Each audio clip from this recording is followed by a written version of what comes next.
if I told you that art is everything, you'd say, you sound like my middle school art teacher who would make bubbling sounds in the storage closet.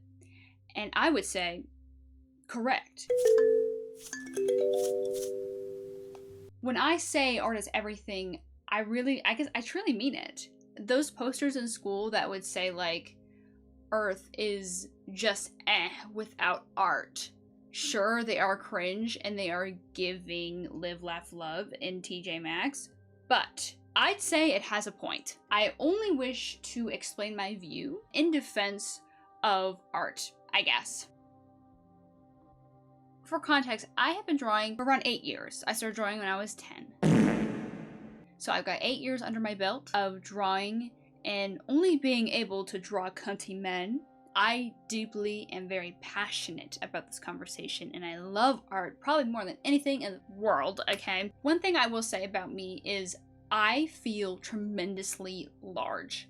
I'm telling you this now because this video might just be the ramblings of someone who's insane, but I feel so tremendously large that I cannot express my feelings in a normal way. This is why I go to poetry and I go to songs and I go to art to express how I feel, because just normal English words could not describe it. In this video, I'm going to talk about the most emotional moments in like media in general. And before I start this video, a little disclaimer, this is all my opinion. These are the most emotional moments in my favorite medias and in my favorite moments. So of course I'm not the deciding factor on the best things in the entire world. I'm just a fucking guy in my room making shit. So know that this is just my opinion. My opinion is right always /J. And my favorite medias that really make me think this is what art is. And just at the end of the video, just like talk a bit about what it means to be human and for these people to be creating this, and just have like a little hope core moment where we talk about art, love, and being human, and the small little things. So let's get started. And I may cry during this, but it's okay. So spoilers for the following in order: the movie Everything Everywhere All at Once, the Lego movie, okay, I know, shush. The Lord of the Rings, Arcane, Steven Universe, Avatar: The Last Airbender, Night in the Woods, and Deltarune. And I know you hear this in every fucking video you watch, but I do highly, highly recommend you experience these for yourself instead of watching this video. I'm gonna put a tier list, okay? Actually, I'm gonna do a tier list right now, hold on. I went to open and make a tier list and I forgot that I had a German stream up, and he's been at this puzzle for 2 hours. What a silly goober. I love him. Anyways, here's the final list. So we have Arcane, Everything Everywhere All at Once, and Deltarune on top, and these are ranked based on how important it is to me that you watch it first, or experience it first, and also considering the amount of commitment you personally would have to put into experiencing these medias. So Arcane is like 10 episodes, so it's a very like low commitment thing because it's only 10 episodes. Everything Everywhere All at Once is one movie. It's like 2 hours long, not a super high commitment. Deltarune is a completely free game. It's a pretty short first 2 chapters. Then we have Lord of the Rings and amazing series. But it is 3 movies, so Steven Universe, amazing show. If you want to feel like a child again, but also be really depressed, I recommend it. But it's like high-ish commitment, but the episodes are like 20 minutes long. You can also skip a lot of episodes because there's filler and stuff. Lego movie, I mean, it's a very low commitment movie. I'm gonna put this right here. In commitment, it would be up here, but it's really not that important at all. I love the movie, do not get me wrong, but when it comes to how important it is to me for you to watch the movie first, it's not that important to me. And I'm pretty sure half of the people who are watching this have already watched it because it came out in, like, I want to say 8 years ago. And Avatar: The Last Airbender is going to be in B. It's like the mid-range. Like, it's definitely important, but like, it's an amazing show. But it's not super important to me, so for you to watch, to experience. So, yeah. This made no sense, and I'm probably going to cut it from the video, but it's okay.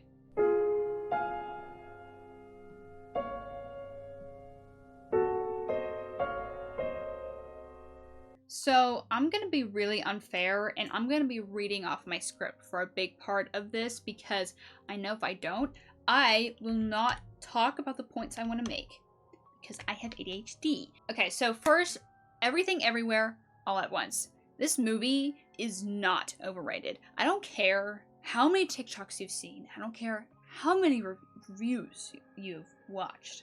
This movie is not overrated, okay? Trying to explain this movie is really hard, so I'm just gonna try and summarize it. So the film explores philosophical themes a shit ton, like existentialism, nihilism, surrealism, and absurdism.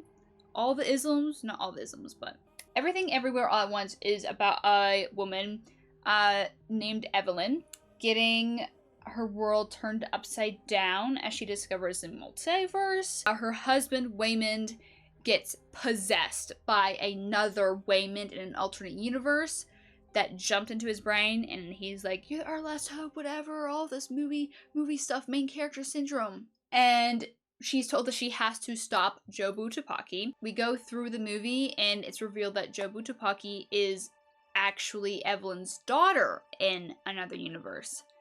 And Jobu Tupaki makes an everything bagel, which is a bagel with literally everything on it to ever exist, okay? And she made it to kill herself because she broke her mind because her universe's Evelyn pushed her into like multiverse travel so much that it all like collapsed, and so she is experiencing everything everywhere all at once. Oh, and she hates it, and she's very nihilistic. Nothing matters to her, okay, because she can see everything and it's lost so much meaning. So she made the everything bagel to like kill herself, but the everything bagel could like kill the world too because it's basically a black hole.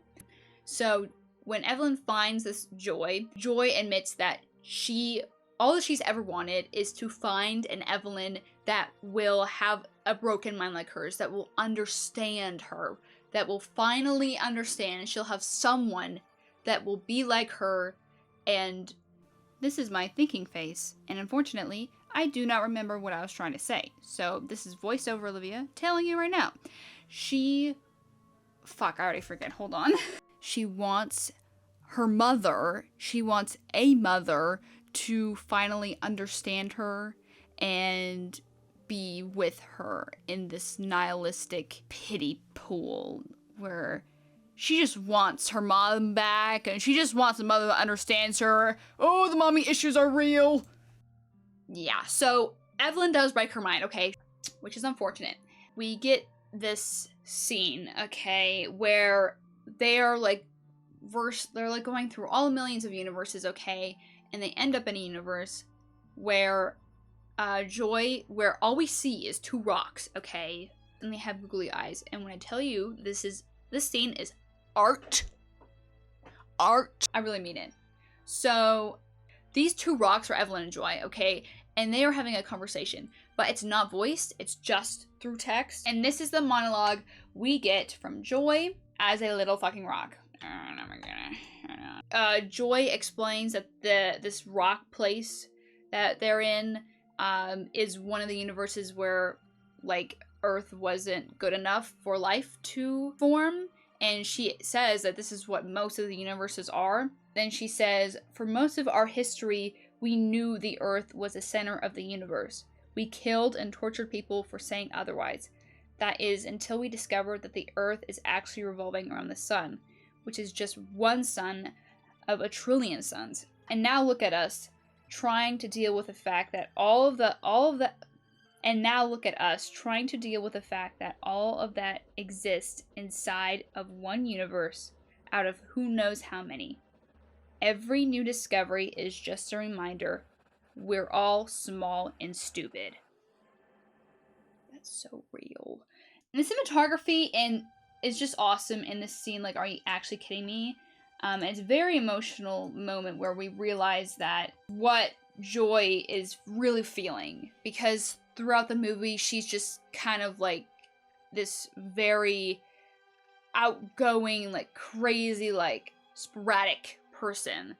And when Evelyn, the other rock, does not say anything that Joy wants her to say, which Evelyn, she also feels like Joy because she's now part of the big universe, and Evelyn is just like, haha, yeah, and Joy is really upset, okay? She admits that another reason why she wanted Evelyn to see her view is because she was hoping and praying that Evelyn would see something that she doesn't. That Evelyn would be like, tell her something that would be like, oh shit. Basically cure her of her sadness and not feeling anything, but Evelyn feels the same as her. And before they go into the Everything Bagel, Evelyn is in a million places at once, obviously. And she is with Waymond, okay? And people are trying to kill Evelyn in this other universe.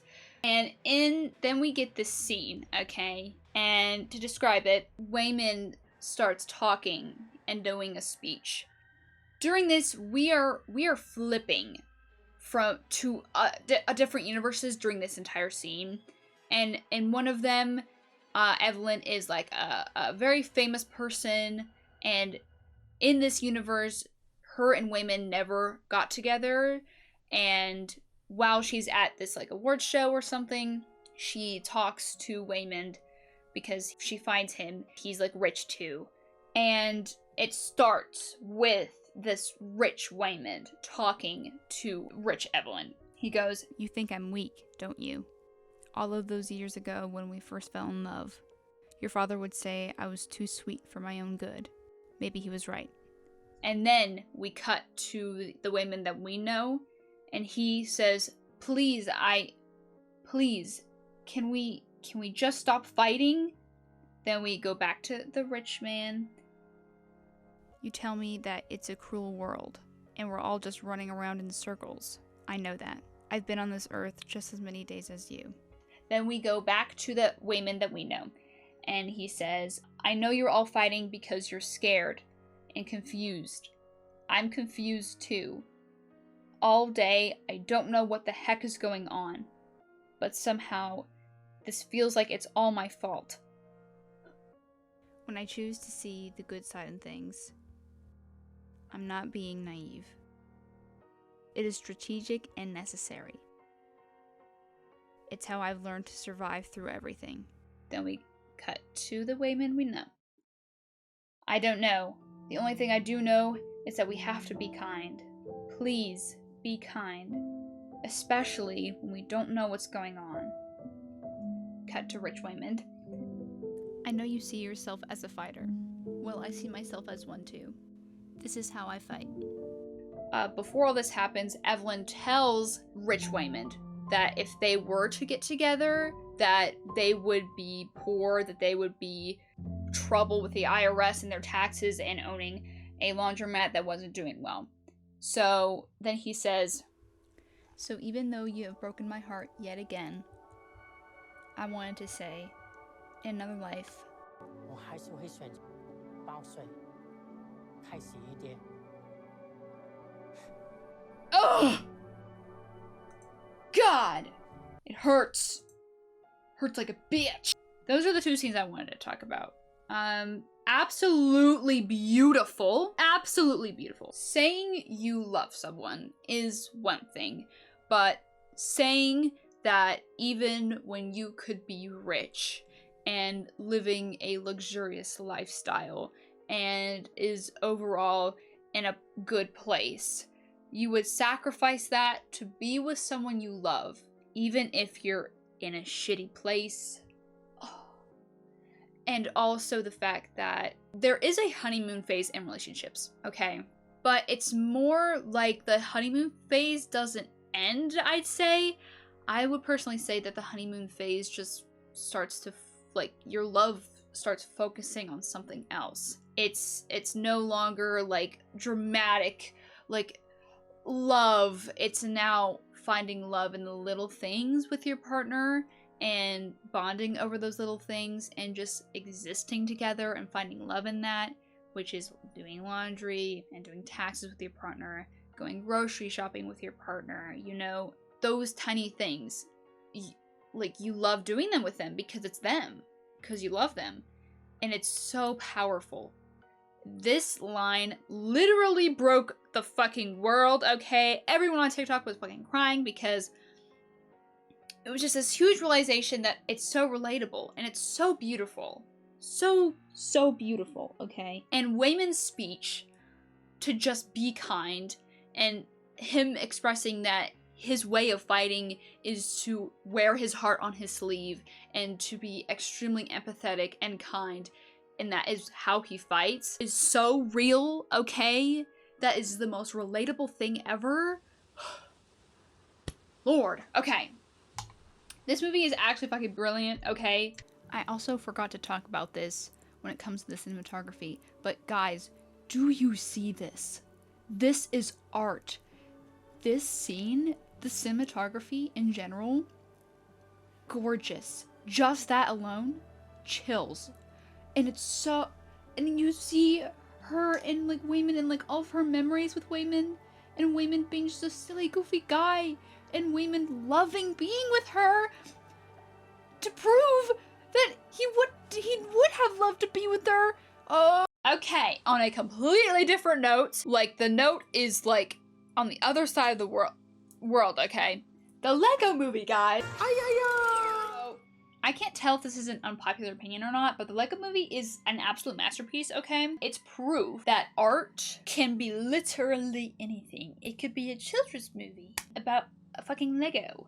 So, I want to talk about the ending of the Lego Movie. So, again, spoilers. So, in the Lego Movie, we follow this average Joe construction worker. His name is Emmett. He's voiced by Chris Pratt. And also, Chris Pratt slayed this role because he's a normal person, and it just fits because Emmett is a normal person. So, he struggles to fit in with society because he is so normal and boring that that no one thinks of him. Like, he just is in the background. He's like invisible almost. And the only times we actually see him interacting with people and them recuperating that energy is when he's following a guidebook on how to socialize and what to say every day.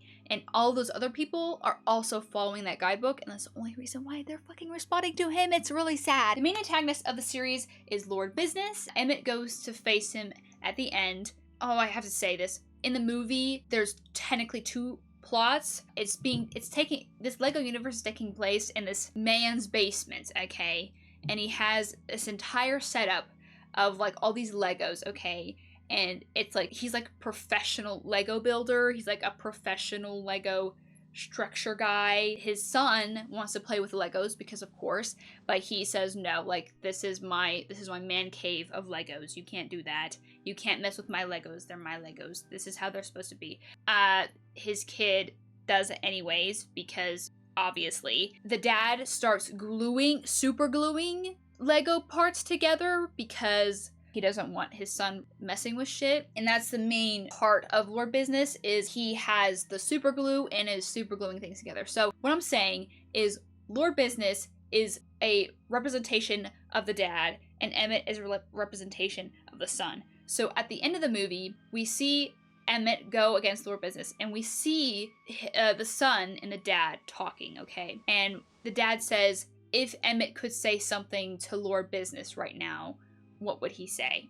And we see Emmett, okay? And we get this fucking scene, guys. So, this is what he says. This is what Emmett says. You don't have to be the bad guy. You are the most talented, most interesting, and extraordinary person in the universe. And you are capable of amazing things because you are the special. And so am I. And so is everyone. The prophecy is made up, but it's also true. It's about all of us. Right now, it's about you. And you still can change everything. And then he hugs Lord Business. Let me just say, Chris Pratt, stop making me fucking feel things. This hit me hard as a kid, and it hit me hard as an adult. The way in some shots of the scene, he is speaking to the audience. the creators made it so it seemed like it. And dude, as a kid, having a Lego guy validate me on my existence, oh my god. He said more than my parents ever did. Oh my god. And the fact that like Legos were such a big part of our lives, and we have this Lego guy telling us that we're special.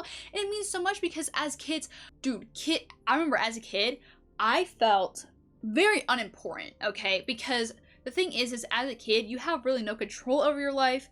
You have a lot of adults speaking for you, and a lot of adults who do not listen to you because you are a kid, and they're like, oh, I don't want to listen to you because you're a kid. And so the writing of a kid's movie that deal with the struggle of feeling like you aren't special, not seen, and forgettable, god damn it, that is so targeted. It's so targeted, and it's so perfect, and I love it. Next movie.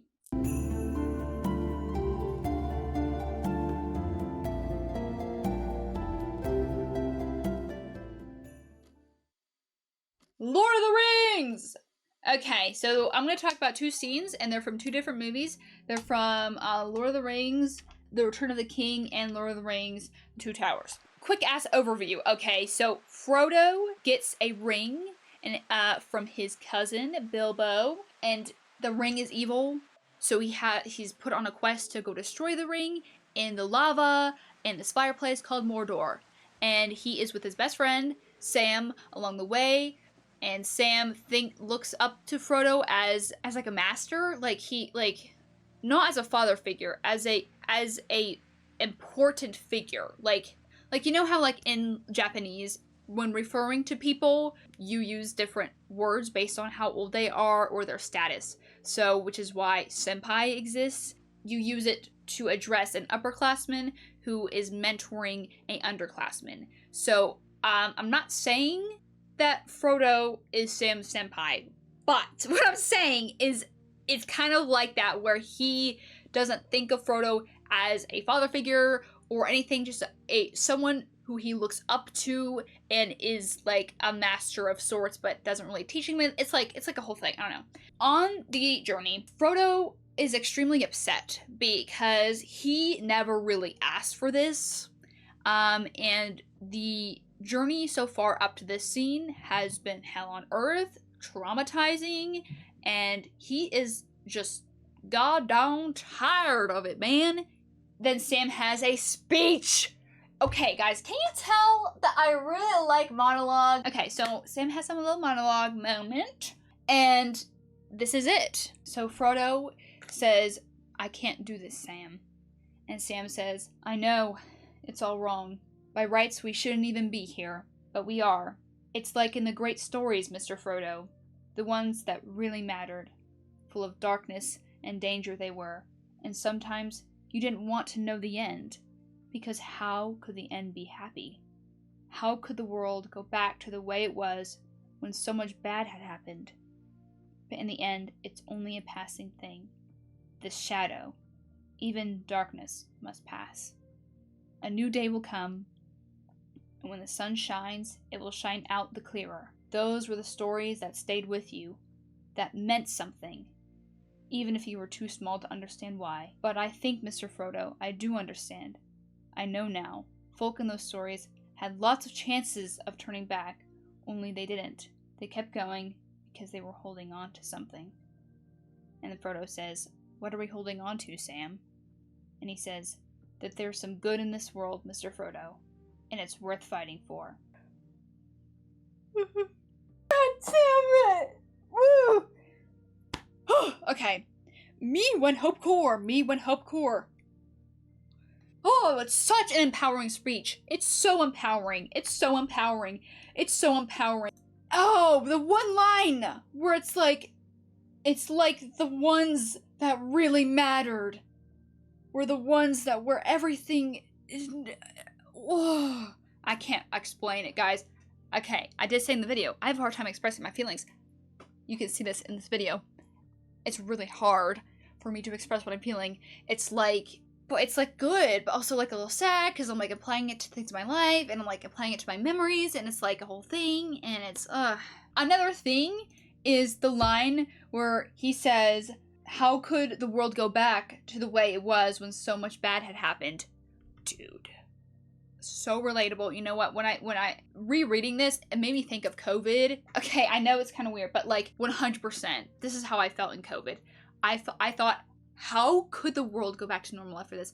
I was so scared because I was not ready to say goodbye to the life I had because of COVID. I wanted to be able to see my friends. I wanted to be able to live without the anxiety of COVID, and it felt like that wouldn't happen. Ugh.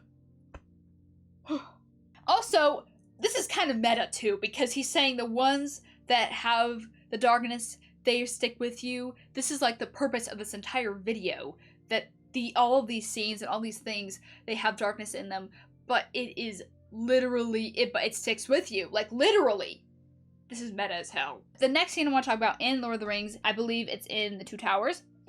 Okay, I kind of forget. I'm gonna put in text which one's which, because I might be wrong. So, in the other scene, this always brings me to tears, okay? I'm not kidding. In this scene, they're climbing up like a mountain in Mordor, and Frodo collapses from exhaustion. Sam encourages him by saying this.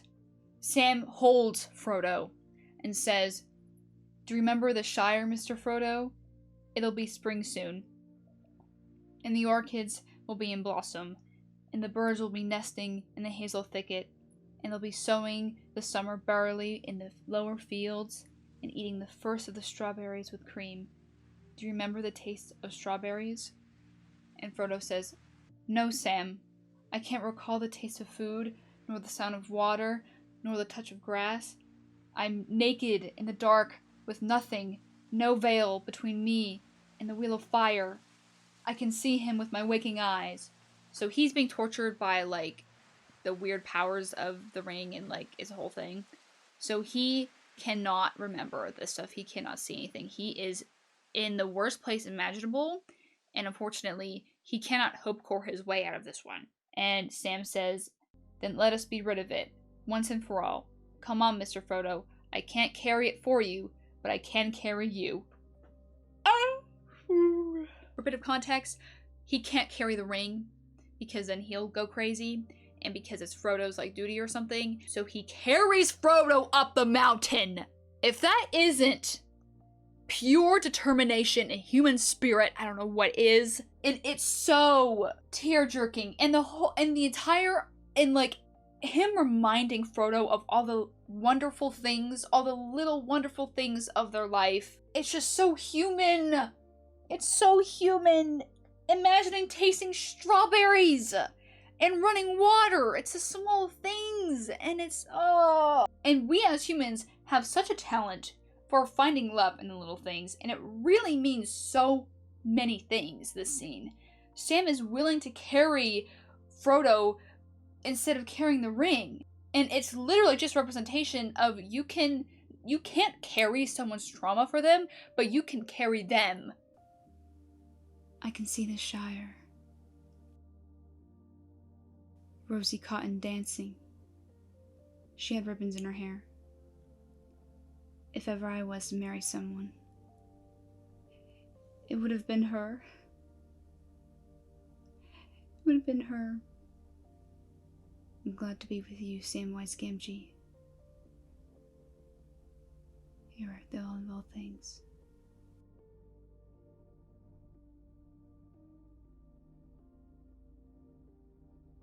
Guys, are you actually fucking kidding me? Are you kidding me? Are you kidding me? Are you kidding me? I'm glad I'm here with you, Sam, at the end of all things!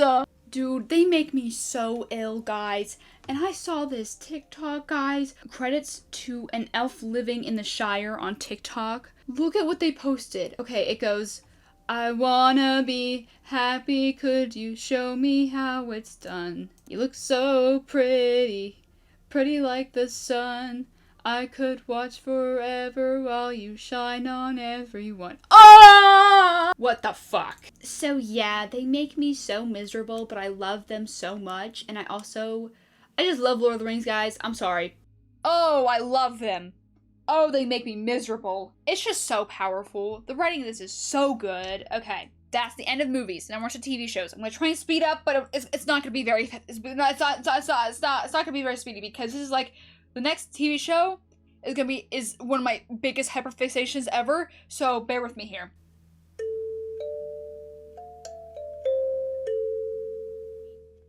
Arcane is the most art you could ever art, okay, when it comes to TV shows. Like, I'm not kidding. This show is, it blows my mind, okay? And I've seen it like 3 times. I love it to death. It's beautiful. It's so beautiful. Look at these scenes from it. Holy shit. Gorgeous. Are you kidding me? And it's so beautiful. Oh my god. So just the fact that it's animated beautifully, that in itself, I could just leave it there. But there's more, okay? Arcane follows a lot of characters, okay? But the main 2 characters, one is Vi and one is Powder, okay? They grew up in the slums, let's say. There's 2 cities, okay? There's Zon and there's Piltover. Piltover is like the rich place and Zon is like the poor place. And they grew up in Zon. Basically, what happens is when Vi was fighting evildoers with her friends to save her father figure's life, before this whole mission, she told Powder to stay and to not come with them. Because previous to this, Powder has made a lot of mistakes during their missions to like steal things and to scavenge for shit. And it's this whole dynamic of her dragging the group down. Vi reassures her throughout the show that she never drags people down. But in this one scene, she does say, Powder, I need you to stay here. And she says, because you're not ready. And Powder immediately is like, what the fuck? I thought you believed in me. And we see that Powder breaks down while she's staying. And this is the breakdown scene. A little flash warning because it's like flashing and stuff to try and get rid of the copyright issues that might come with it, so be prepared if you are sensitive to flashing or sudden changes of colors and stuff. The timestamp here is when it stops.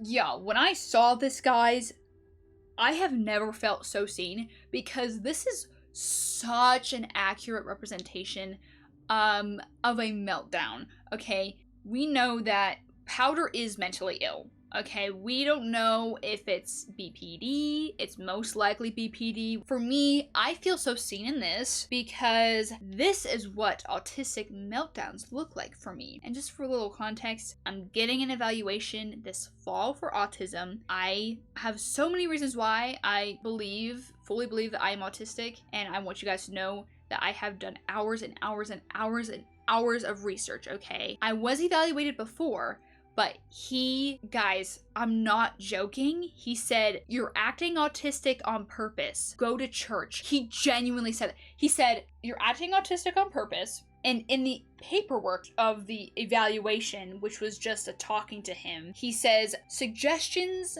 of care. Go to church and youth group. I don't even know what to say. Why?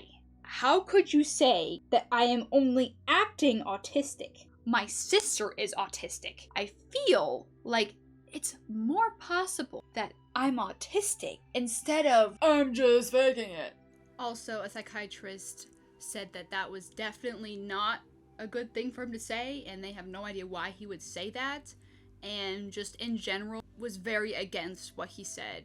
Fuck that guy, whatever. So I'm waiting in fall for an autism evaluation who will actually tell me what's going on.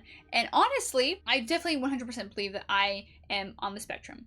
But all I really want is an explanation. So even if I'm not diagnosed with autism, if they tell me what it is, if they give me a real answer that makes sense and explains it, then fucking fine. But this other guy's like, you're just faking it. Go to church. Like that, you're not telling me anything. You're not helping me. Sorry for the weird vent. So, autism meltdown. Real. There is a lot of similarities with autism and BPD sometimes, so it kind of makes sense. Literally hitting yourself, destroying the things you love. Fuck. So, and it's also such a raw scene, and the scene made me feel seen and understood, and I was like, fuck, this is so real. And it's so heartbreaking, and it's, oh. But during this breakdown scene, she realizes, oh, I can help them, because when she does help them, she blows a shit ton of things up to the point where she kills everyone except for Vi. So she kills her father figure at the time, she kills all of Vi and her friends, and when Vi realizes this happens. Trigger warning for, like, abuse, I guess.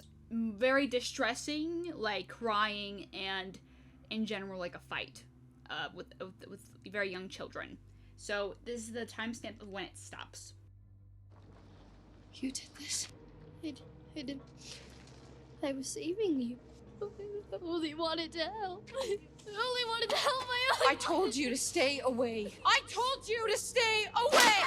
Why did you leave me? Because you're a jinx! Do you hear me? Milo was right. Okay, talk about trauma. Oh my god. I'm not gonna sit here and be like, Vi, you're a terrible person. Because, honestly, I feel like that is a very real reaction to finding out that your sister killed everyone except for her, that you have ever loved. Everyone you had. But I'm not gonna sit here and say that Jinx is a terrible person either, because of course she isn't. She was just trying to help. But trauma. I can't really sit here and pretend that I would be such a justice person that I would do the right thing. I wouldn't punch Powder. I wouldn't yell at her. I would hold her and say that it's okay after she killed my loved ones. No, I'm not gonna do that, okay? That's stupid. Your sister, who you love so dearly, and is your main sense of validation, and you look up to her so much, and she slaps you in the face and calls you a jinx. Because she's called a jinx, it triggers trauma, and Vi abandons her and she goes to Silco, which is a big evil guy. Okay, so Vi didn't really mean to abandon her. Like, she did, like, move away from Powder and, like, went to a different area and, like, just basically ran away from Powder. But then she got, like, kidnapped or whatever and was put into prison for a shit ton of years. And when Vi was gone, Silco, a big bad guy, came, and Powder ran and went into his arms because she was just so upset. It was, I'm guessing, just fawn response. I don't know. So Silco takes in Powder. And also Silco calls Powder Jinx now. I think it's because he, like, wants her to embrace that part of her, embrace the trauma. It's really weird, but we do get a time skip after this first episode already. So the time skip is around 6 to 7 years long.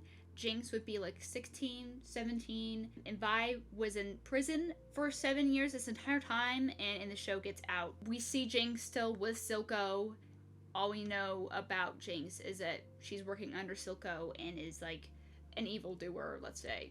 And so she's Jinx, and this years ahead.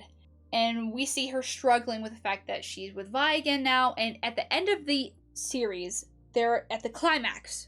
We see Jinx basically making an intervention with all the people in her life. And she tells Vi if she wants Powder back, that she has to kill someone. And Vi's like, fuck, I don't want to do that. Instead, Vi tries really hard to reach deep down into Powder and to break that wall that Jinx has built up. And she almost does, okay? Almost. And in this moment of vulnerability where Jinx is breaking, is reliving everything, and the wall is chipping away, Silco at the same time is also trying to rebuild that wall at the same process. We have two people shouting at her of completely different interests, completely different motives, and they're tearing her apart. And in this moment of intense stress, she shoots Silco. immediately is running to his side, and this happens. No, I'm sorry. I'm sorry. Don't cry. You're perfect. Are you fucking kidding me? My daddy issues are actually fucking creamy. Screaming, no, screaming. Screaming, guys, not creaming. Oh my god. Guys, Silco was killed by his one and only adopted daughter, his only family at the time, and in his last moments, he uses last of his breath to make sure that she knows that she has done nothing wrong and that she is perfect. Silco is a bad person, okay? He manipulates, he gaslights, okay? But thinking about that, it's really upsetting. It's really upsetting. I don't know how to explain it. It just hurts. It just hurts. God damn it. Oh. Anyways, next TV show. Let's roll.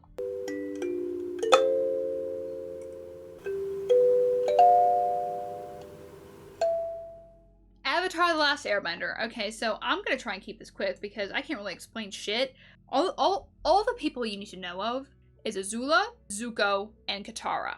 Zuko is Azula's sister.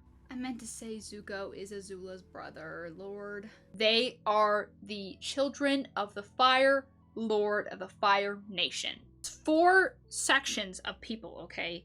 There's fire, earth, air, and water. And every person who's part of this has, not all people can okay, but, okay. So there are people who can bend certain things, which is air, water, fire, and earth. And Katara is a waterbender, and Zuko and Azula are in the Fire Nation, and they can firebend. So, basically, which means that they can control the elements, make elements out of nowhere, etc. So, Azula is the main antagonist of the series, is constantly trying to take the main characters down, and at the finale, at the end of the series, we see Azula, okay, and she has lived her life in this series using fear to control people. She has never, ever really let that facade down. She has never really opened up and gave a shit about anything, and unfortunately that has backfired for her. She is about to become coronated as Fire Lord, but everyone in her life has abandoned her, even her father. Like, fuck. So she's high stress, okay? We see her cutting off her hair in a moment of impulse and anger, and then we see her hallucinating her mother, telling her that she loves her, and she's breaking down, and she is slipping, okay? Stressing the fuck out. And then when we see the coronation happening, we see Zuko and Katara are like, we're gonna stop you. She is like, okay, we'll do this. And Zuko and Azula fight. And Azula gets defeated by Katara and Zuko. And we see the scene.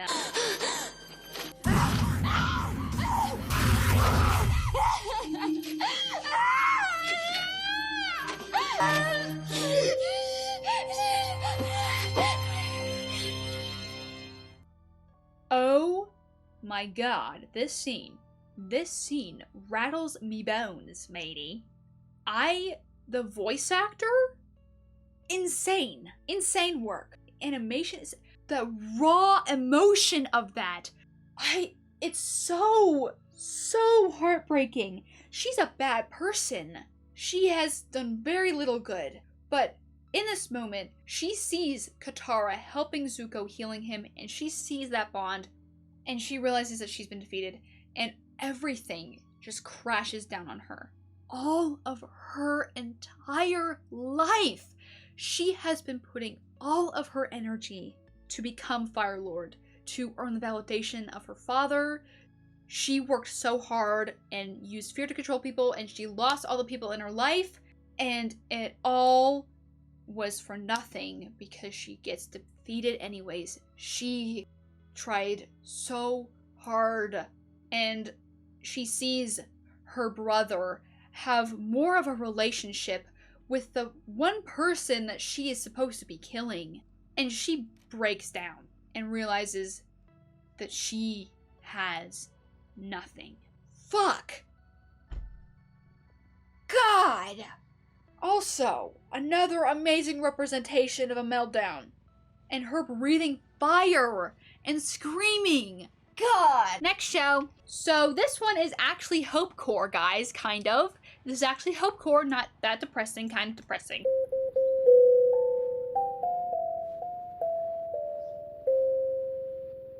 So Steven Universe is about this guy named Steven Universe. Wow, very shocking. He is half human, half gem. Think of gems as aliens, okay? They are not human. They live for thousands of years. They're made out of gemstones that are like this whole thing. So he's half human, half gem. His mother is a full gem. Steven has a belly button gem, and that gem is his mother's gem. Like, his mother, Rose, is him, but mixed with another human's DNA. So she sacrificed herself so that she could have a child, but still, like, and have, yeah. I'm gonna be honest, guys. It makes no sense. And we never get an explanation on how the fuck that even works. And it keeps me up at night. I really want to know. Nonetheless, huge spoilers for Steven Universe.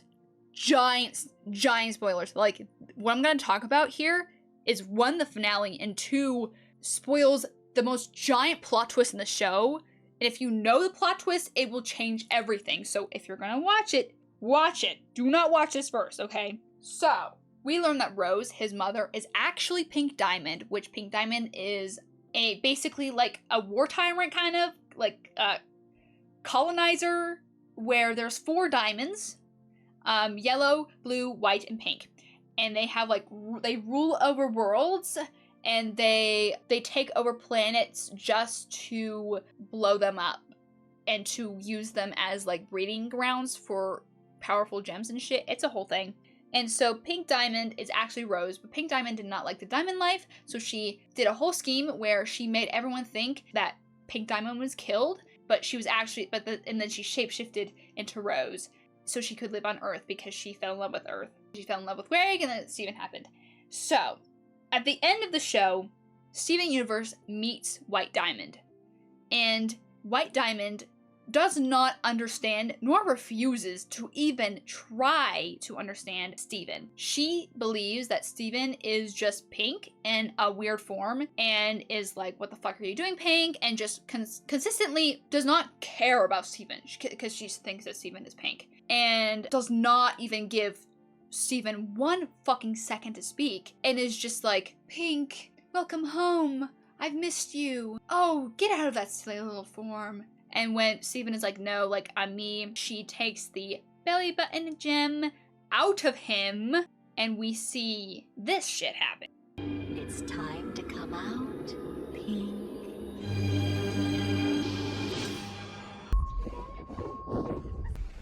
No, where's my...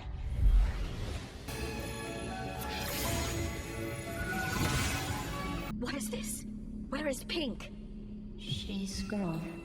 What did you say? Answer me! She's gone! Where do you think you're going? In my head, I think of that Pink version of Steven as Pink, as Rose, but she is no longer her own person anymore.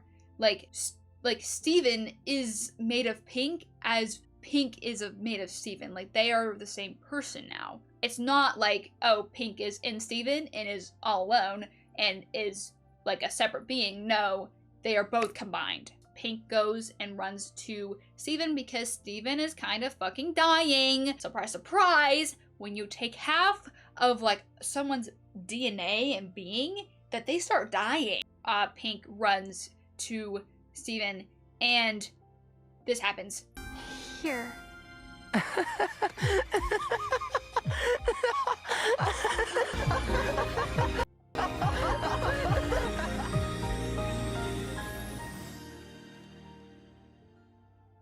First of all, animated by James Baxter. James Baxter, amazing, incredible, unreal animator. This scene being animated by James Baxter, also insane. Congratulations, Rebecca Sugar, because you got the most amazing animator in the entire world to animate the most powerful moment in the entire series. I applaud you. And it looks amazing. And it's so powerful because throughout the series, we see Steven really struggling with the fact that he wants a mom. He wants to see Rose. He wants to talk to Rose because throughout the series, there's so much confusion on he doesn't know who Rose is. People are keeping lies from him. And there's a whole episode where he makes a fake version of Rose. And all he wants is his mother. All he wants is to be able to talk to Rose and to just meet her. And in this moment, he technically does. And they hug, and they dance, and they laugh together, and cry. And then at the end, Steven is hugging himself as a reminder that she is always with him. It's just so powerful. God, okay. Now we're on to video games. So, Deltarune. In Deltarune, it's a sequel / spin-off, separate game, we don't really know, of Undertale. And in Chapter 2, we meet this guy named Spamton. He's a little silly guy. And in Chapter 2, there was a secret boss where we fight him. And he is powered up. He wanted power, so he gets power, but then he realizes that he has puppet strings on him. And during the fight, if you take the pacifist route of the fight, you don't hit him, you only hit his strings. When there's one string left, this happens.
He was so excited.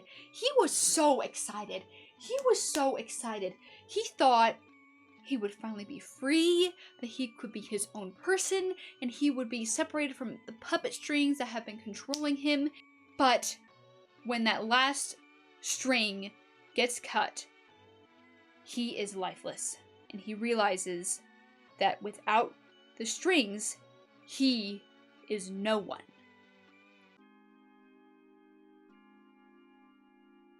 Oh my fucking god. I don't know, I don't know if I have to explain why that is so tragic, but that's tragic. Oh my god!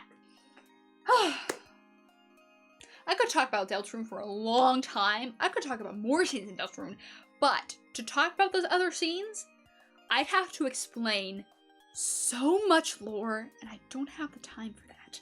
So, next game.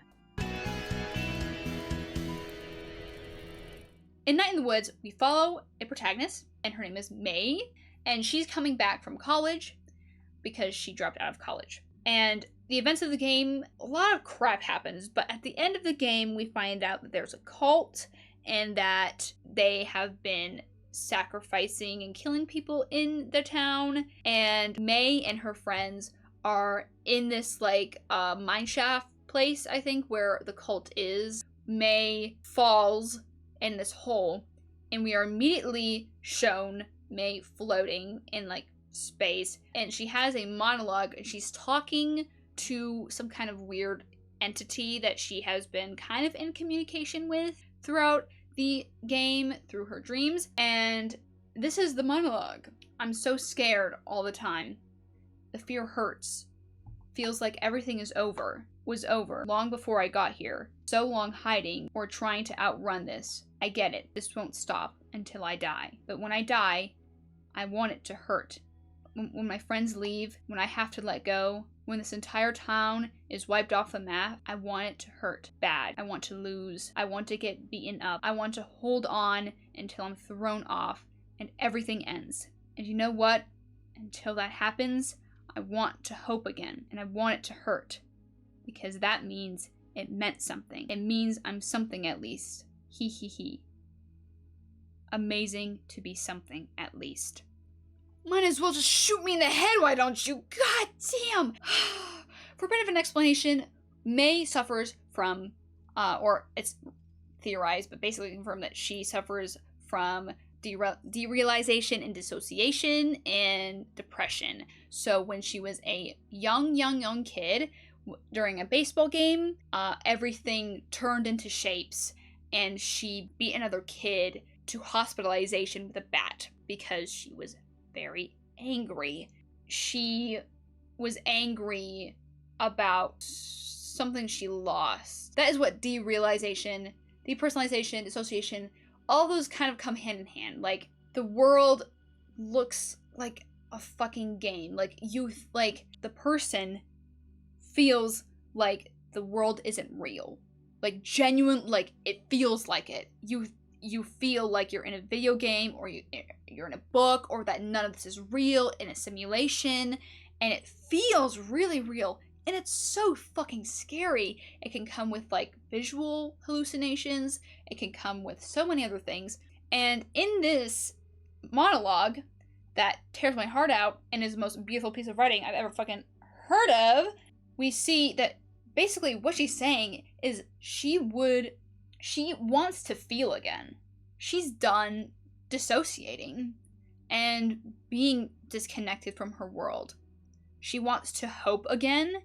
When she dies, she wants it to hurt. Like, she wants to feel it. She wants to hope again and feel again. It's like, I can't even really explain it. I definitely look it up if you're super interested on, like, an analyzation on this, because I'm not really good at analyzing, guys. I'm not really good at it. Maybe someone more qualified could talk about this on YouTube. Definitely recommend it. So beautiful and so unfortunately real. So yeah, that's the last game. So some of these were helpful, and some were so very, very depressing. So my apologies, but unfortunately, I like depressing things. I like things that make me feel miserable. It's a thing. I'm not sure what I'm trying to do with this video. I think about all of these media so much, and I think about art so much. And I could talk so much more about this. I have songs I could talk about, poetry I could talk about, I have even more movies and video games I could talk about, but I'm trying to keep this short because I have tried to record this so many times, but every time I record for way too long, okay? When I first tried this, I recorded it for 3 hours, okay? I had to cut a media from the list because every time I recorded, I would ramble on about it because it's my favorite show ever and it's a hyperfixation and I just couldn't help myself. And I would talk about it for 2 hours. If you want to know what that thing is about, it's Devilman Crybaby. I'll probably make a whole video on Devilman Crybaby because I love it so much. Art is so important. Life imitates art. Art imitates life. Everything I mentioned in here, at least one person in the world will relate to it and be heavily affected by it. And we as humans, we can make these pieces of art that can reach thousands of people, and it just screams to them, you are not alone, and that I see you, and I know you, and I've been through this, and you are not alone. And I think that is so important and beautiful. The fact that no matter what happens, no matter whatever I experience in my life, I will never, ever experience something that no one else in the world has not already experienced. We are all the same deep down. We feel so complexly. I have tried to find statistics on how much the human brain feels. Like if there's a number or a scale or anything, but I can't find anything. If you guys find something, please link it because I definitely want to see. But we are so fucking complex to the point where we are endlessly discovering things about our brains and we still don't understand it. We still don't understand the psychology. We are just getting started. And I mean just. I hate to say you're not alone because when you're like depressed or like when you're struggling or when you're upset, being told you're not alone is not helpful. But I'm hoping this video makes a point because saying you're not alone is different than me showing you so many examples of human art showing, not telling, that there are people who know what you've gone through and understand. Someone who does not dissociate, someone who does not have depression, cannot write May's monologue. Someone who has a perfect relationship with their parents cannot write Arcane. It's so meaningful. And I really want to stress that medias that are like this and people posting on social media about stuff like this is so important. So important. If art wasn't like this, we would be miserable. And also, people like me who have trouble expressing my feelings will now no longer have an outlet. We, with brains that we can't understand, the only thing that we know is that we love creating. And that is so special to me. So, sorry to get really emotional and deep at the end. This was like the point of the whole video, was for me to prove that art is important. And I know people know that art is important, but I don't know if they really know. I don't know if they understand. If you guys feel the way I do, please tell me in the comments, because I have never really met anyone who has loved art as deeply as I do and has a deep connection with it and has felt incredible emotions because of art. This is another reason why I think I'm autistic. Oh my god. This has been my special interest for fucking 10 years. God, and I love it more than anything in the world. Okay, yeah, that's this video. I don't know. I hope that you got something out of this. I hope this is enjoyable. I feel like this is just an excuse for me to talk about my hyperfixations, but probably not. I mean, I did talk about my hyperfixations, but I did more touch on like how emotionally impactful they are. So yeah, I hope you enjoyed this video. I hope you do, because I have been recording for 2 hours, and I'm gonna try and edit this, and it's gonna be hell, but it's okay. And I wrote this whole script, okay? This whole script. I put so much work into this. I loved organizing all of it. But the thing is, I never follow a script. I can't do it. So sorry if I ran it a bunch. The point of this video is that art is beautiful because humans are not alone. And art imitates life because we make it. And there's nothing more beautiful than art. I made my thoughts kind of coherent. Applaud. Yes, thank you. I know. Incredible achievement. Oh, you don't have to. Oh, don't stop. So, yeah, if you like this video, like this video. If you feel the same as me, comment. If you have more scenes or like moments that you love in media, freaking tell me. I love that shit. Tell me. Tell me what has affected you so deeply. Tell me what has reached into your soul and tore it apart and made you cry and made you like die, made you realize that life is worth living, like whatever. And subscribe if you want. I really want to get to 1K subscribers really badly. And I also am taking a leave from my job at the moment. So hopefully I'll be making more content soon, because god, that job burnt me the fuck out, guys. I'm not even fucking joking. I hate retail. And I'm gonna have all my socials down below, and also a form if you want to suggest me video ideas.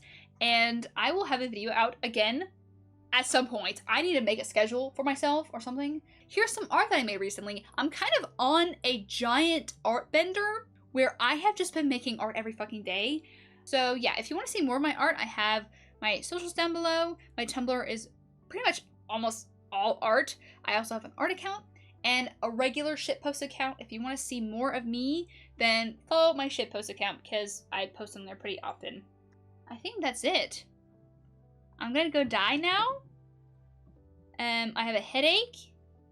I'm very overstimulated because this light has been there for a long time. And this makeup on my face is so itchy and heavy. I'm gonna like pass out. Bye. Thanks for watching.